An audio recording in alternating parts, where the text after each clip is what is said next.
Good morning. Finally, a change in the weather. Woke up this morning, plenty of fog, but the temperature is supposed to get up to the upper 50s, maybe even reach 60 today. I don't know how much sunshine we're going to get, but if we do get sunshine, it's going to burn this fog off pretty quick. Thought I'd bring you along today since it's a day to celebrate because it's warming up finally and there's no rain in the forecast today. So let's see what kind of trouble we can find today. I have no idea. I've got a list a mile long of things to get done. We'll see what we get done. Let's go. The best thing about springtime, or even late wintertime, is the arrival of seeds. These are some seeds that were back ordered that I finally got in the mail from E&R, which is really right around the corner, but it's still a 40-minute drive. A package that my friend sent me of some seeds marked fragile, and I get the package and it's already ripped open. Thank goodness it was marked fragile. Well, here's the last 2 trays of sweet peas that we need to take out to the high tunnel. Trying to make room in the greenhouse for more plants that need to come out from the grow lights. The weather's moderating here. We're going to be cooler, and these sweet peas need to get in the ground. Never enough hours in the day. There is the remnants, if you can see,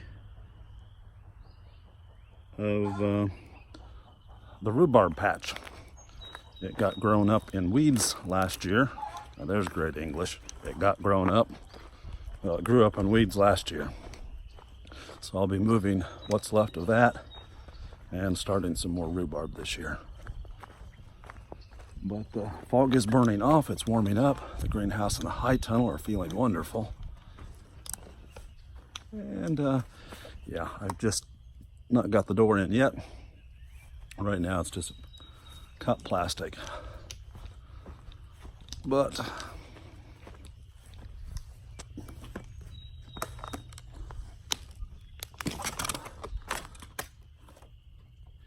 I started planting the sweet peas the other day. We started to get another cold snap. So I pulled off from getting them started. Those are some extra pots that I had that I made a temporary teepee.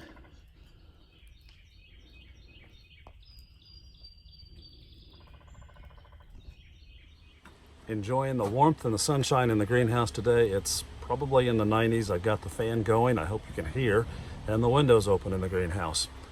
The seeds that I got this morning in the mail, I needed to get them started. A lot of them were some pepper plants, pepper seeds that will be plants from Baker Creek. That's where I got my early pepper seeds from. My buddy bought some last year. Didn't get them sprouted, so he sent them over this way. I've still got some time to get them rolling, but I figured I would show you what I do with my peppers. My peppers, I get babied a lot more than most of my seedlings do. They need the heat. So they will be started inside on heat mats. They need to keep that soil warm. Through the years I've learned if I don't keep that soil warm, they don't do well. They're also heavy feeders, so in order to keep them green and growing, I keep my fish fertilizer on them as they get their first true leaves. But let me show you what I'm doing here. Okay, since I'm so far into my season, some of my stuff is getting banged up, but I don't give up on anything. So this tray here, which I need to get a bunch of seeds started, had a crack in it, so I'm just putting a Band-Aid on it. Can't see with the reflection. This time of year I've got a lot of my good trays and seed cells already filled. I need to go get some more, but we're kind of not supposed to be traveling much. So this one had a crack in it. I just went ahead and patched it up.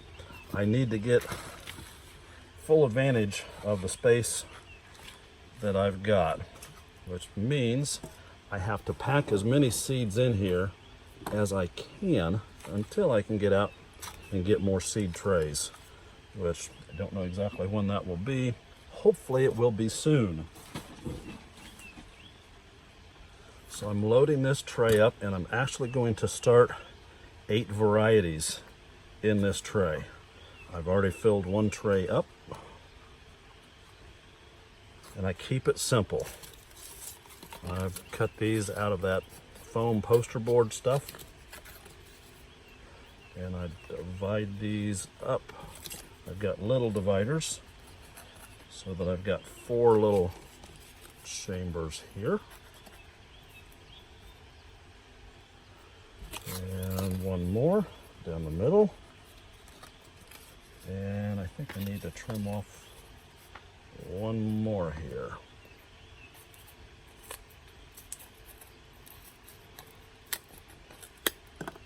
Favorite little scissors are kind of small.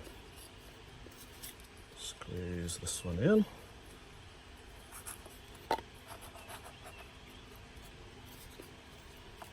And this one needs to be cut down just a tad bit more. I knew one of them was going to be off.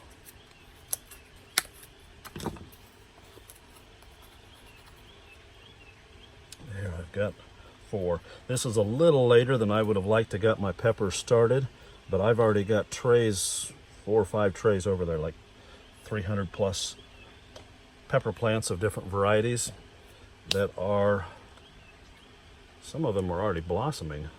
They're in larger pots and they will be ready a lot sooner than these will. Not very many. This is a small yellow pepper. I'm guessing would be great for salads. Not too many seeds in that packet. This one is a habanero, an orange habanero, very colorful. That will certainly be a great salsa pepper to add some color to a fresh salsa. I found when I can my salsa, some of the colors just get muted, so that wouldn't be too advantageous. Type of cayenne pepper. This summer, I'll show you what I do with the cayenne pepper to make my own cayenne powder. We'll harvest them and dry them. We might even get some of them smoked and have some smoked cayenne, kind of like smoked paprika, which I think there might have been. Yeah, I think I did already plant a paprika pepper, which is definitely nice smoked. But we'll dehydrate that this summer. I'll also be selling some of these at market. And my buddy got these last year. He got them last year, and so I really wanted to get them seeded this year so I can pull fresh seed off. He also said a bunch of tomatoes. This is a Tommy Toe tomato from Baker Creek. They always have so many fun varieties, and they put out an amazing catalog. You can't help but get attracted just to the catalog. So many of my seed packets are not so colorful. But these heirloom tomatoes I can also save seed from. This is a yellow gooseberry, another grape type tomato. Very popular, and if you get extras, they're always fun to feed to the chickens. They're so small that they roll and the chickens think they're something fun to chase. So you toss a few of those into the chicken pen and they chase them down, and then they fight over them. Here's 2 others. This is a smaller Roma, which I'm guessing, even though the Italian looks like grape something, grappello, I'm guessing that it's a small Roma. I do like making paste and salsa with the Romas.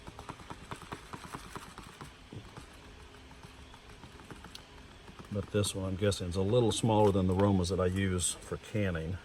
So they're kind of maybe a tomato that we'd have, put in half, and then add it to your kebabs, roasted, or fresh to your salads. And the old Aunt Ruby's, the green one. Usually I've got enough tomatoes coming on at any given time. I can always find a green tomato to make fried green tomatoes. And there's always 100 ways to bread those suckers. Maybe we'll do some of those this summer once I get some remodeling finished in the kitchen. When I put my peppers under the mats, I want to make sure they don't, when I put my peppers on the mats, I want to make sure that they do not dry out, which means I'll have the plastic covers on them. The plastic covers are not very tall, so order to put my tags and keep my tags on it, I'll take these, I think they're 4-inch maybe, 6-pack, yeah, it doesn't say. Well, they're that long. And I'll just cut them in half, get a lot more markers out of them, and they don't pop the top up, so I'm able to keep them moist. And some of these, like Aju Sharipa, I can't pronounce that, and it's certainly too much to write on my tags, so I'm just going to put yellow balls, and then I can go back later and look exactly what that was. Sometimes as they collect the seeds, they come up with names. Even one of those, like Aunt Ruby's, it was probably somebody's aunt that used to grow that green tomato, and that name stuck. So when I sell these, instead of trying to butcher a name, I'll often just come up with a name of my own. Cayenne, I love my cayenne pepper. I write in pencil. I found over the years that marker and pen fade or wash out. And pencil does not wash out, but I can wash it off when I want to reuse these tags later. This one I'm just going to call gooseberry. Not many people understand that there is a gooseberry fruit, and it certainly does not taste like a tomato. They're good, but they're sour. Tomatoes.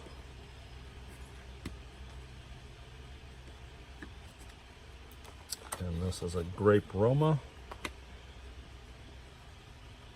My other Romas I planted are looking great. So many things to get done today. I hope to get some of my Siberian tomatoes in the ground here in the greenhouse today.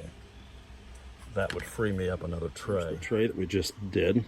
I will sprinkle just a little bit of soil on these and water them. This is the tray that I did a few minutes ago. Some more. These are mainly sweet peppers that he sent. But this tray didn't fill up all with peppers, so I stuck some of the tomato seeds that he had. But I will sprinkle just a little bit of the soil there on top. Put my tray covers on, water them well, and stick them in the germination room in the house. Here's a flat of mainly brassicas, some kale, collards, and cabbage. My favorite cabbage in the whole world is the early Jersey Wakefield. It's a small cabbage, very sweet, not a real super dense head like you get in the supermarket, but the flavor is amazing. It's a short season. It doesn't take as long as some of the cabbages. I'll grow a Brunswick cabbage for later in the season, which I'll use in my crocks to make sauerkraut. And the Jersey Wakefield is what I love to eat fresh, whether it's fermented or whether it is sauteed with some bacon or sausage. Collard greens, very similar to the cabbage when it comes to cooking. Increase the kale. Most of these I've already got planted some, so this is kind of the second crop. There's a curly kale in green and a curly kale in blue, and more of a flat leaf, almost like a collard kale, called Highland there. Some leftover seed that I had. This tray will not go on the heating mat. If it gets too much heat, these seedlings will get leggy really quick and they'll sprout really quick. So this tray will not get the heating mat and will be a little bit cooler area in the germination room. Had some left over from I think 2018 rhubarb seed, and I lost a lot of rhubarb, so I'll throw it in there and see what it does. Some onion seed that a friend gave me, brand new packet from Park, 1,000 seeds. We'll see how they germinate. Onion seeds I found do not have a very long shelf life. So we'll see if these even germinate. Certainly worth a try. I had some room in this tray. I've already watered it. I'll sprinkle it with a little bit of soil, and I'll take it inside as well. I certainly like getting a start on the season. Those peppers that I planted today, I've got plenty of more peppers back in there. I've got, I think, 5 or 6 trays, close to or just over 300 different kinds of sweet peppers there. I see some snapdragons here, some cosmos, lots of tomatoes that are slowly getting upsized in pots. And some of them I'm actually planting this evening. My dahlias are looking great. They look a little sad at the moment. A couple days ago I took them and tipped them off, which means I broke off the growing tip. So instead of growing straight up with one stem, they'll start sending off side shoots. So later this summer when they're blooming for me, there's going to be several strong stems producing flowers. There's the fan that kept me cool today. It got up into the 90s here. Larkspur, lots of larkspur. There's some rudbeckia over there. Some more rudbeckia, some scabiosea. I'm sure I'm butchering that name wrong. And I don't have my glasses on. I know that there's some status in here, some other filler type flowers, some sweet williams, some grasses, some stuff back there in the back in larger pots that I overwintered, cabbages and asparagus, a whole bunch of zinnias back there in the back, and a whole bunch of snapdragons. And then there's more stuff inside, but they're happy to be in. And here's a tray that I've emptied out this evening for a project I did not want to do when it was full-blown sun. But this bed through here I have laid out with my first tomato plants of the season. There's a little bit over that tray, or right about that tray, that I lined up through this row. I've got 2 rows, and I'm doing one in the middle, so we're going to have little spots of 5. These are determinate tomatoes, which means they will grow all their tomatoes all at once and be done. These tomatoes should be done by the middle of May, and then I'll be able to plant some lithianth, some other flowers that will bloom later in the season instead of getting tongue-tied tonight. So with the determinate tomatoes, they're not going to be as large as the indeterminate tomatoes, which bloom and keep producing fruit until they're killed off by the frost. These tomatoes will get to a certain size, about 2 foot tall. Hopefully they won't need staking. If we have enough sunlight, they should stay nice small bushes. But once I put them in the ground, they're estimated to produce fruit in 45 to 60 days, which means hopefully by Memorial Day. And I'm going to go ahead and stick these in the ground rather than keep you along to watch that. Be back in a moment. Well, just like that, at least on video, all of my tomato plants are in the ground. Well, not all of them. All of my Siberian tomato plants are in the ground. As I said before, this is a special variety that will tolerate the chill. These are tomatoes that they'll grow in northern Russia or up in Alaska. So it's kind of a crapshoot here in Indiana as to what they'll do. This is an experiment. The first time in 40 years I have ever planted tomatoes this early. And I can always remember competing with my friends to get the first early tomato of the season. This year, I just might beat everybody by a long shot. Or I might fall flat on my face. We'll wait and see. Well, it's been a great day. Thanks for joining me. A little bit of a long video, but I'll call it quits for the day. The cats are wanting fed, and the farmer needs fed. So God bless, and we'll see y'all soon. Bye.